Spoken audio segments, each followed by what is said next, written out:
माझ्याकडे ऋतुजा आली होती। तर ऋतुजाच्या दातांमधून रक्त येत होतं आणि ऋतुजा बोलली की डॉक्टर माझ्या तोंडातून सारखा घाण वास येत आहे, अगदी दात ब्रश केले तरी पण 1 तासांनी किंवा 2 तासांनी घाण वास येत आहे। तर का बरं होत असेल असे? तर याचे कारण हे होते की ऋतुजा ब्रशच नीट करत नव्हती।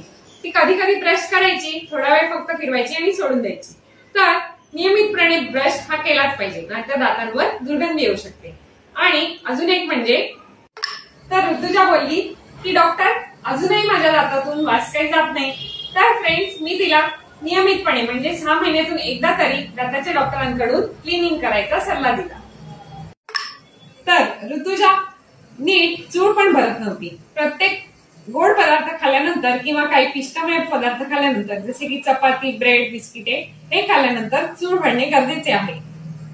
तर फ्रेंड्स, अजून एक गोष्ट ऋतुजाला सांगितली आपण, ती म्हणजे माउथ वॉशनी गुळण्या करणे।